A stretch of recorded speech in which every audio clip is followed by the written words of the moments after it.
In my first life, I was a ghost at my own funeral. I'd poured my soul into a startup, a revolutionary social connectivity platform called ConnectSphere. My best friend, Stella Park, and I had built it from the ground up in my cramped apartment, fueled by cheap coffee and a shared dream. But at the Innovate X Finals, the world's biggest tech competition, she stood on stage alone. She delivered my pitch, spoke my words, and accepted the grand prize for her brilliant idea. The betrayal was so absolute, so soul crushing, that it literally stopped my heart. I had a stress induced heart attack in the back of the auditorium and died listening to the applause meant for me. My rival, the girl I had loved like a sister, had erased me from our history. She'd built her future on my corpse. But then, I opened my eyes. The cheap champagne on my tongue, the roar of the crowd, the blinding stage lights, it wasn't a memory, it was real. I was back, in the same moment, in the same body, watching the same betrayal unfold. This time, however, death wouldn't be my ending. It was my second chance. The acceptance speech I was supposed to give dies in my throat. It's a phantom limb, a ghost of a memory from a life I've already lived and lost. On stage, bathed in a halo of golden light, stands Stella Park. She is radiant, triumphant, her smile as bright and sharp as the glass trophy in her hands. She holds it up, and the crowd erupts. My crowd, our crowd. This is for every dreamer who was ever told their ideas were too big, she says, her voice trembling with what everyone here mistakes for humility. I know better. It's the tremor of a successful thief. The words are mine. From a late-night brainstorming session fueled by instant ramen and the last of my savings. I remember whispering them to her, my head buzzing with excitement, my heart full of trust. Seeing her steal them now, wearing them like a designer gown, doesn't just hurt. It's a violation. The metallic taste of betrayal I remember from my first life is back, coppery and thick on my tongue. It's the taste of my own blood, my own naive, trusting blood. Venture capitalists are already swarming her, their tailored suits like the fins of sharks sensing a kill. They see a star being born. I see a parasite who has just killed her host. My first instinct, a primal scream of rage, bubbles in my chest. That's mine! I want to shriek. She's a liar. She stole it all. But I already played that scene. I know how it ends. In that life, my outburst was dismissed as the jealous ramblings of a sore loser. The shock and the fury, the sheer, overwhelming injustice of it all, sent a fatal electric jolt through my heart. I collapsed while they toasted her name, but not this time. The rage is still there, a white-hot nova in my core. But the memory of my own death has cooled it, compressed it, sharpened it into something else entirely. It's no longer a blunt instrument of passion. It's a scalpel, cold, precise, and ready to cut. I glance at the large digital clock on the wall of the auditorium. 6 p.m. Stella's pitch deck included a timeline. The most aggressive investors, the ones she's charming right now, will want to close the deal before the media buzz fades. They'll wire the seed money tonight. The contracts will be signed, the champagne will flow, and her lie will become an immutable fact. Her funding round closes at midnight tomorrow. That gives me 18 hours. 18 hours to undo a betrayal 3 years in the making. 18 hours to reclaim a life that was stolen from me. 18 hours to burn her burgeoning empire to the ground before the first brick is even laid.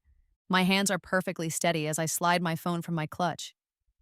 My fingers, which once trembled with creative energy as they wrote the code she's now claiming as her own, are now instruments of surgical destruction. I don't scroll through my contacts. I don't need to. I know the number by heart. It's a number I never called in my first life, a connection I was always too proud or too foolish to make. My thumb hovers over the call button. I take one last look at the stage. Stella catches my eye from across the room. She offers me a small, pitying smile. It's the smile of a victor to the vanquished, the smile of a queen to a fool. It's the last smile she will ever give me. I press the button. The phone rings once, twice. Then, a voice, sharp and impatient, cuts through the line. Rivera. Alex, I say, my own voice calm, the sound of it grounding me in this second chance. It's Maya, I need your help, and I need it now. The timer has started. The hotel bar is a symphony of clinking glasses, and self-congratulatory laughter. It's where the real deals are made, away from the flashbulbs and the stage. Stella is holding court at a corner booth, a flute of champagne in one hand, her stolen trophy on the table like a scepter. She looks every bit the part of the industry's new darling. Her inner circle of sycophants laughs a little too loudly at her jokes. I cut through the crowd, a ghost moving through a party that should have been mine. When I reach her table, the laughter sputters out. Stella's smile tightens, the first flicker of annoyance in her triumphant facade. "Maya," she says, her tone dripping with condescension. "Shouldn't you be at home? This must be a difficult night for you." I don't answer. I just slide a small black USB drive across the polished marble table. It stops right in front of her. "What's this?" she asks, feigning boredom. "Your entire pitch deck," I say, my voice low and even, cutting through the ambient noise of the bar. "My code, my 3 years of nights and weekends, my intellectual property. It's all on there." Stella lets out a short, sharp laugh. It's a good performance. She looks around the table, sharing a look with her followers that says, "Can you believe this girl?" "You're delusional, Maya," she says, turning back to me. Her manicured fingers, nails painted a blood red, don't even twitch toward the drive. "You're heartbroken, I get it. We were a team, but you couldn't keep up. The idea evolved. I took it to the next level. You have nothing, prove it." And the words are a poisoned dart, the same one that pierced my heart in my first life. This time, I'm wearing armor. "I already did," I say, a ghost of a smile playing on my lips. "Check your email, and while you're at it, you might want to check the inboxes of every single person on your precious investor list. I sent them a little preview, a sneak peek into the geniuses behind ConnectSphere." For the first time, a shadow of doubt crosses her face. Her arrogance is a fortress, but I know where the cracks are. Her phone, which had been buzzing with congratulatory messages, is now in her hand. Her thumb swipes frantically across the screen. I lean in closer, my voice dropping to a whisper that only she can hear. "Look for the file named debug_notes.txt. You might remember it. It's where I kept my personal debugging comments. Little notes to myself. Things like, fix memory leak in user authentication module. Stella probably won't notice this. It's LOL. Or particle physics for the animation is buggy, but who cares? It looks cool. Note to self, patent this specific algorithm before Stella tries to." Her face goes white. The blood drains from it so fast she looks like a marble statue. She knows. She knows exactly what I'm talking about. In her haste to steal the core code, she was careless. She copied everything, including the digital breadcrumbs that lead directly back to me. My personal notes, my jokes, my timestamps. "Every one of those notes is copyrighted, Stella," I continue, the ice in my voice almost making me shiver. "Every module is watermarked with a digital signature that traces back to my personal server, a server you don't know exists. It's been logging every change, every compilation, every single line of code since day one." She looks up from her phone, her eyes wide with a terror that is deeply, deeply satisfying. The sycophants at her table are silent, their expressions shifting from amusement to confusion. They can feel the power dynamic shifting, a seismic event happening right in front of them. "You're a liar," she hisses, but the words have no conviction. They are the hollow rattling of a dying snake. "Am I?" I glance at my watch, 9:15 p.m. TechCrunch just confirmed they received the files. Forbes is writing a story as we speak. I wonder what those investors are going to think when they realize the visionary they're about to give millions of dollars to is a fraud who couldn't even properly cover her tracks. The due diligence reports are going to be fascinating. Stella's composure shatters. The mask of the triumphant CEO cracks and falls away, revealing the panicked, cornered thief beneath. "You wouldn't," she breathes. "You would be destroying yourself, too. Our names are linked." "Not anymore," I say, standing up straight. "You were very clear about that on stage. This is your project, your genius, your company. Well, you can have it. You can have all of it. The glory, the attention, and the impending legal firestorm." I turn and walk away, leaving the USB drive on the table. A piece of evidence, a monument to her greed. I don't look back. I can feel her eyes on me, burning with a mixture of hatred and fear. The clock is ticking. The first crack in her stolen empire has appeared, and I was the one who put it there. My apartment is a world away from the glittering hotel bar. The only light comes from the cold, blue glow of my 3 monitors, and the only sound is the low, electronic hum of my custom-built server.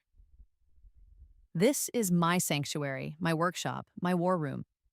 The fluorescent buzz of the overhead light I don't bother to turn on is a stark contrast to the warm golden stage lights that illuminated Stella's triumph just a few hours ago. A triumph that now feels like it happened a lifetime ago. On one screen, I have a live feed of social media mentions. On another, I'm tracking the stock prices of publicly traded tech companies, the ones owned by the investors who were fawning over Stella. On the third, Alex Rivera's face is staring back at me through a secure video call. His genius isn't just in code, it's in navigating the digital underworld, the dark web of information where secrets are a currency. She's not taking it lying down, Alex says, his voice a low rumble. He points to his screen. She's launching a counter-narrative. You're being painted as an unstable, jealous ex-partner, a stalker.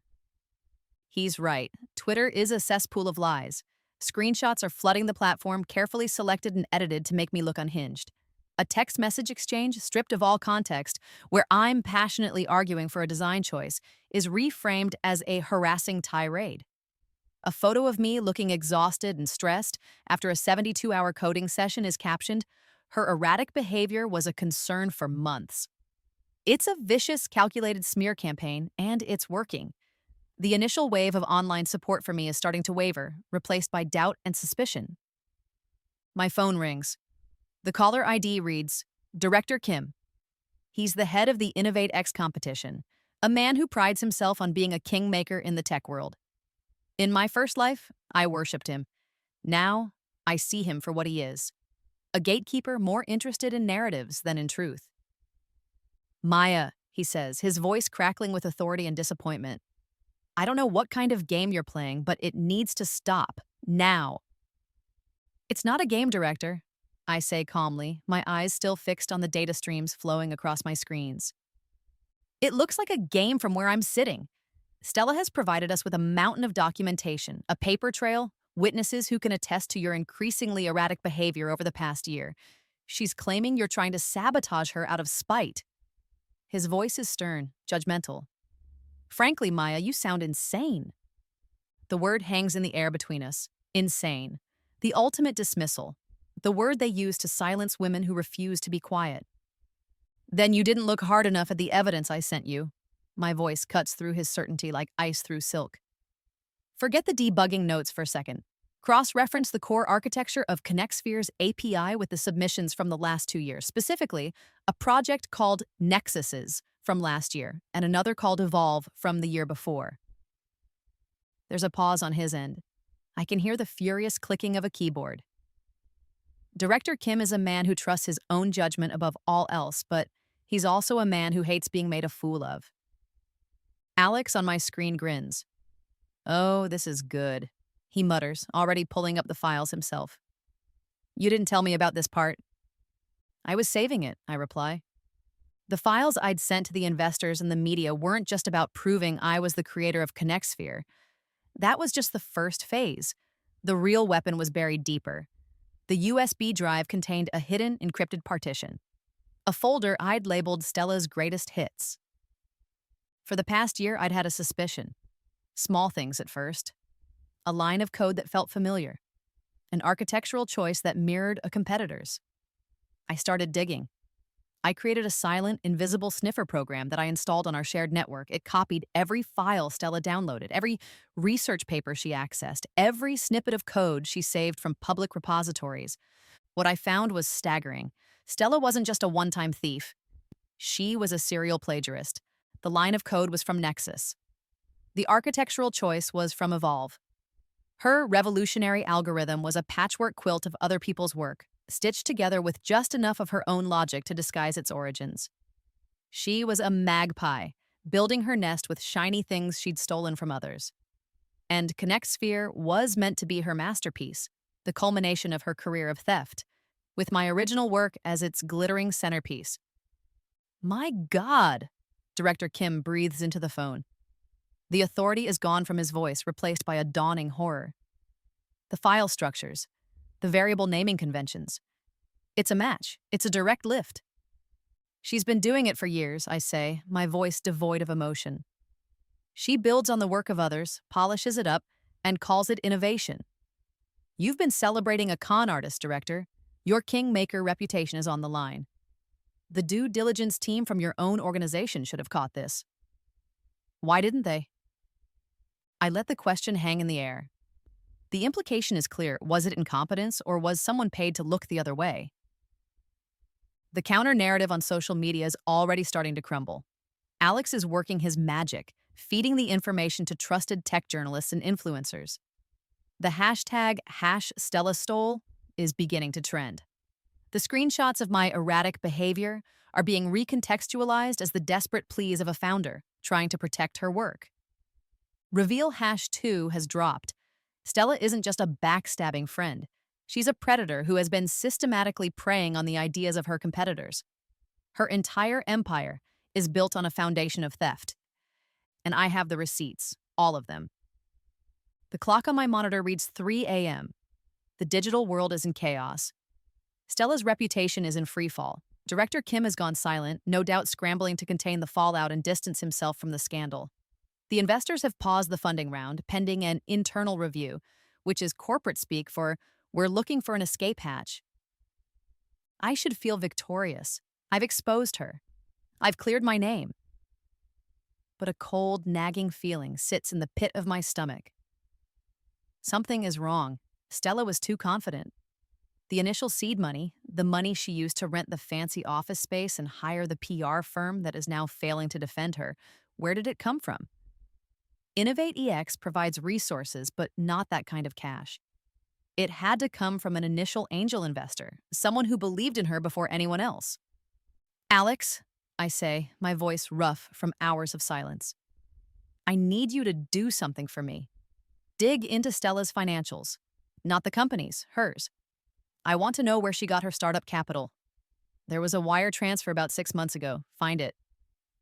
That's deep-level stuff, Maya, he says, his brow furrowed in concentration. Getting into personal banking records is tricky. Tricky, not impossible, I counter. You know people. Use them. I need to know who backed her from the start. He nods, his fingers already a blur across his keyboard. Give me an hour. The hour stretches into 2. I spend the time pacing my small apartment, the adrenaline from the previous night fading, replaced by a bone-deep weariness and a gnawing dread. This is personal. The betrayal was personal. The funding? It feels personal, too. Finally, Alex's face reappears on the screen. He looks pale. You're not going to like this, he says quietly. Just tell me. The money came from a venture capital firm, a boutique, family-run operation. Chen Legacy Capital? The name hits me like a physical blow. I stumble back and sink into my chair, the air knocked from my lungs. Chen, my family name. That's my grandmother's firm, I whisper. I know, Alex says grimly. I thought it was a coincidence at first, but I dug deeper. The transfer wasn't authorized by your grandmother. It was authorized by someone with power of attorney over a specific trust fund within the firm, them Chen, Educational and Entrepreneurial Trust. My trust fund. The money my parents had left for me, managed by my grandmother. The money I was supposed to inherit on my 25th birthday. The money I was planning to use to launch my real company after ConnectSphere was a success. How? The word is barely a breath. How could Stella get access to that? Alex puts a document on the screen. It's a legal form, a request for disbursement. And at the bottom, there's a signature. It's a flawless imitation of my own, a forgery. The room spins. The betrayal is no longer just about a stolen idea. It's about family. It's about the systematic plundering of my entire life, my past and my future. Stella didn't just stab me in the back, she dug up my family's graves and robbed them too. She had used my own inheritance to fund the company she stole from me. The rage that returns is different now. It's not the hot, righteous anger of a wronged partner. It's the cold, deadly fury of a woman who has lost everything. twice. And in that moment of absolute devastation, a new clarity emerges. My plan was to destroy her, to expose her and watch her burn, but that's not enough. Vengeance is a fire that consumes itself. An empire is built to last. I look at the camera, my eyes finding Alex's. A new plan is forming, forged in the crucible of this ultimate betrayal. In 6 months, I say, my voice low and shaking with a terrifying new resolve. I'll be standing where she is now. No, not where she is now, crying in her lawyer's office. Where she was last night, on that stage. But I won't have stolen it. I'll have earned it. I'll have built it. The public fight is over. Let the media have their story. Let Stella crumble under the weight of her own lies. I'm moving on to the main event. Alex, I say, my voice hardening, forget Stella. I want you to compile a list. Every small, innovative company in the supply chain and software space that Stella's new venture will rely on. The component suppliers, the data analytics firms, the cloud hosting services, especially the ones she's bullied or stolen from in the past. I want to know all of them. What are you going to do? He asks, a look of awe dawning on his face. Stella used my inheritance to build a house of cards, I say, a predatory smile touching my lips for the first time. I'm going to use my real inheritance to buy the whole neighborhood it's built on. The leverage has flipped. The fight is no longer about a stolen past. It's about conquering the future. And I have the capital to do it. The next 48 hours are a blur of caffeine, encrypted calls, and wire transfers. Alex becomes my digital right hand, a master of data acquisition. I become a ghost in the machine, a faceless entity making offers that can't be refused. My real inheritance, finally released to me by a horrified and apologetic family lawyer, is a weapon of immense power. I don't go after Stella directly. That would be too simple, too crude. Instead, I go after her ecosystem. The first acquisition is a small but brilliant data analytics firm in Estonia that Stella had tried to lowball a month ago. I offer them double their valuation in cash. They accept within the hour. The second is a bespoke hardware manufacturer in Taiwan that produces the specific microchips needed for ConnectSphere's promised features. I don't just buy their stock, I buy the entire company, making the founder a multimillionaire overnight. The third is a boutique legal firm known for its aggressive intellectual property litigation, the very firm Stella had on retainer. Each acquisition is a silent, invisible move on a corporate chessboard. Stella, consumed by her public relations nightmare, is completely blind to it. She's fighting a war on the front pages while I'm seizing her supply lines from behind. The moment to reveal my hand comes on the eve of her product launch. She's somehow managed to weather the initial storm, promising her few remaining investors that the product itself will silence all critics. It's a desperate gamble. I set up a live stream from my apartment. No fancy background and corporate branding. Just me in a simple black sweater sitting at my desk. In front of me are 3 sets of acquisition papers. Good evening, I say to the thousands of people who have tuned in, a mix of tech journalists, industry players, and curious onlookers. For the past few days, there has been a lot of discussion about a stolen idea, but tonight I want to talk about something more important: ownership.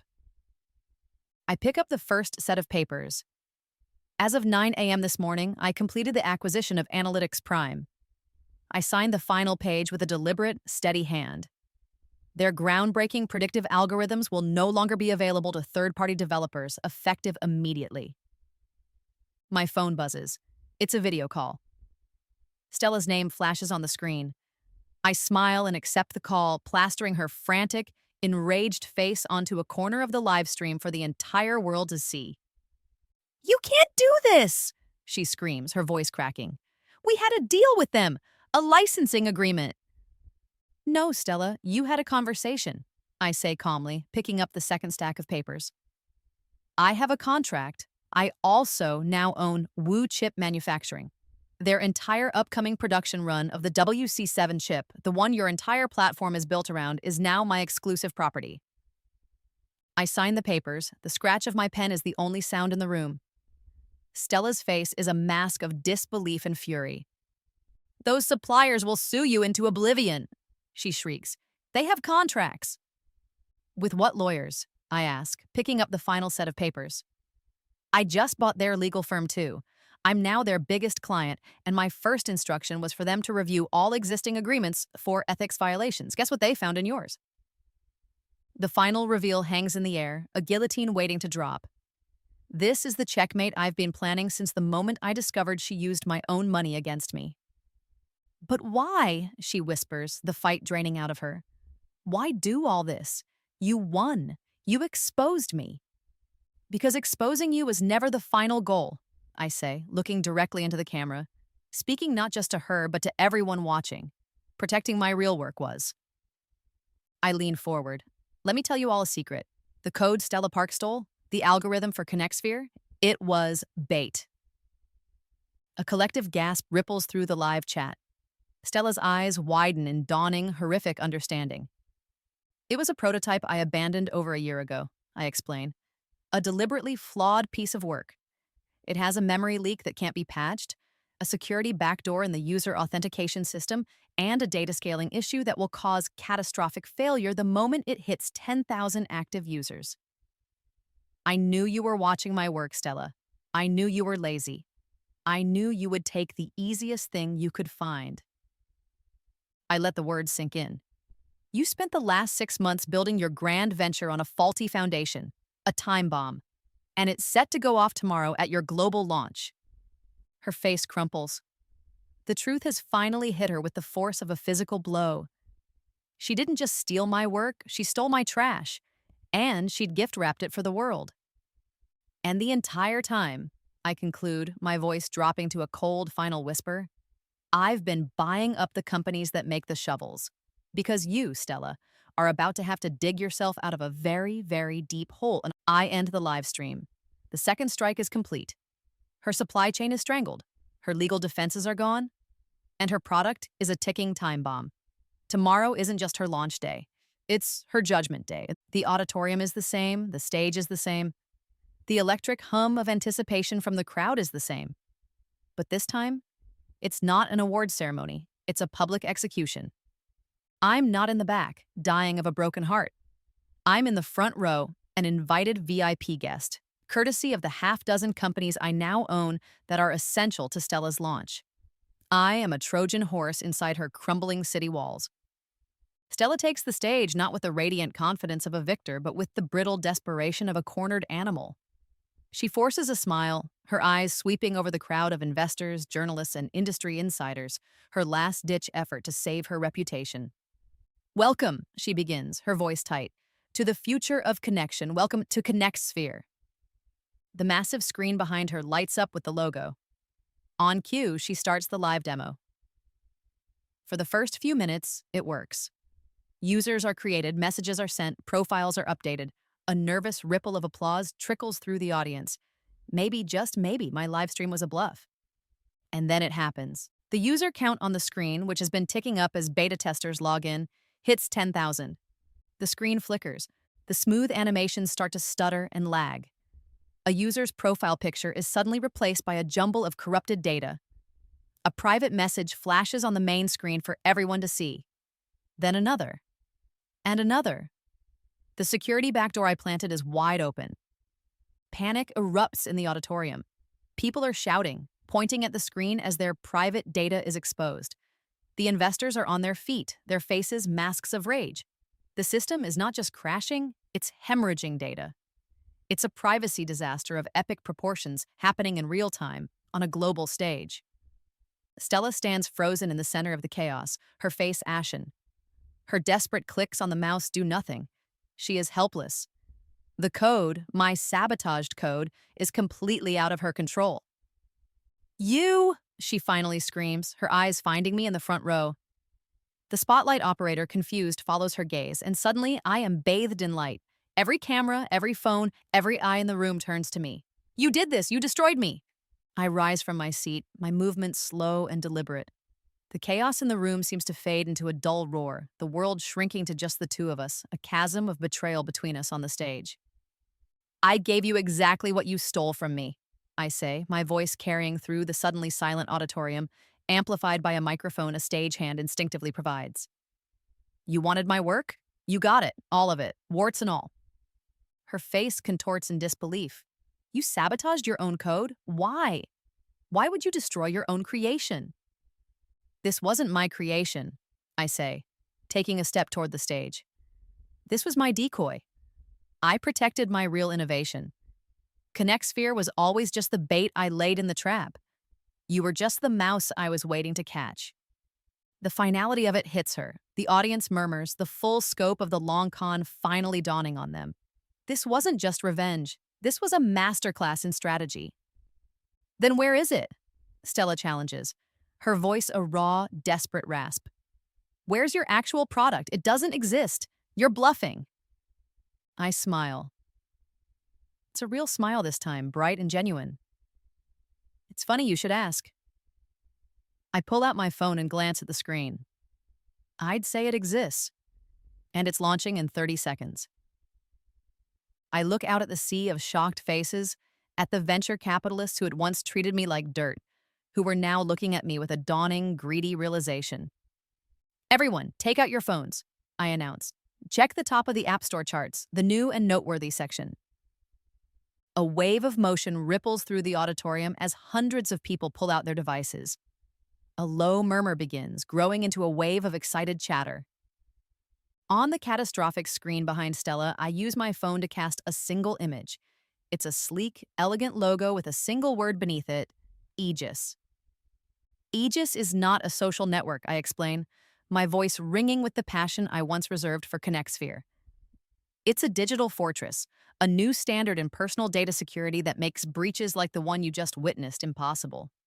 It uses a decentralized, encrypted framework that gives users absolute and total control of their own information. It's the shield for our digital lives. It's the product I've been building in secret for the last year while Stella was busy polishing my discarded trash. The room is buzzing. Phones are held up recording. The venture capitalists who had been swarming Stella less than 24 hours ago are already on their feet, their own phones to their ears, no doubt trying to get a message to me, to my new team, to anyone who can get them a piece of the action. Stella stares at the Aegis logo, then back at me. The hatred in her eyes is gone, replaced by a hollow, empty void. She has been so thoroughly and completely outmaneuvered that there is nothing left to fight. She didn't just lose the battle, she'd been fighting in the wrong war entirely. My future, the one she tried to steal, is launching right now, rising from the ashes of her spectacular failure.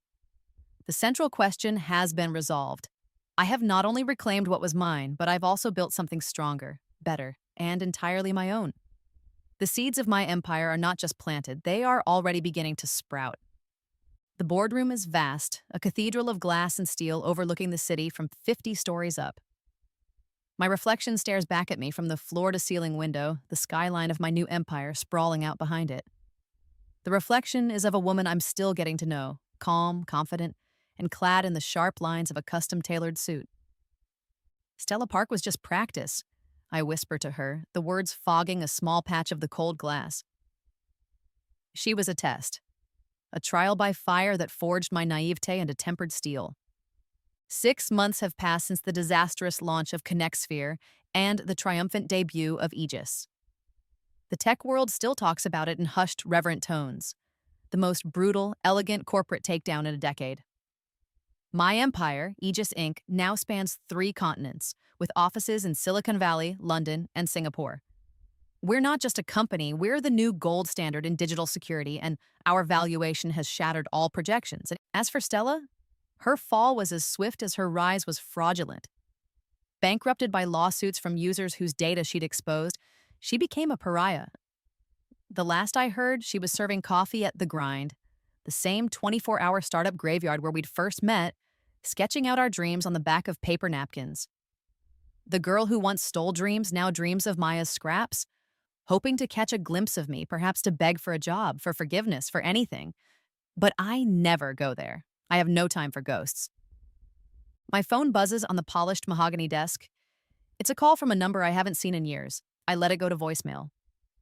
The transcript pops up a moment later. It's my grandmother. Her voice, once the embodiment of matriarchal power, is now thin and pleading. She apologizes profusely for the grievous oversight with my trust fund. She begs for a board seat at Aegis, a chance to guide my newfound success.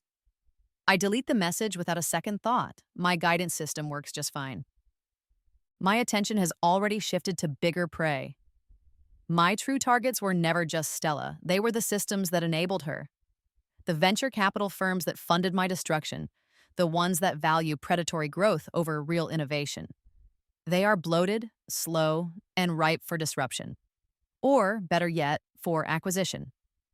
I've been quietly buying up their debt, forging alliances with their overlooked partners. They think I'm a product-focused CEO. They have no idea. I'm a corporate raider in the making. A new message appears on my secure line. It's from Alex, my head of strategic acquisitions. It's a simple list of names, the targets for the next quarter. My finger traces the first name on the list, a powerful VC firm that had laughed me out of their office 2 years ago. A slow smile spreads across my face. I look back at my reflection in the window, at the endless city of lights behind me. Empire building, I say to the woman staring back, never sleeps.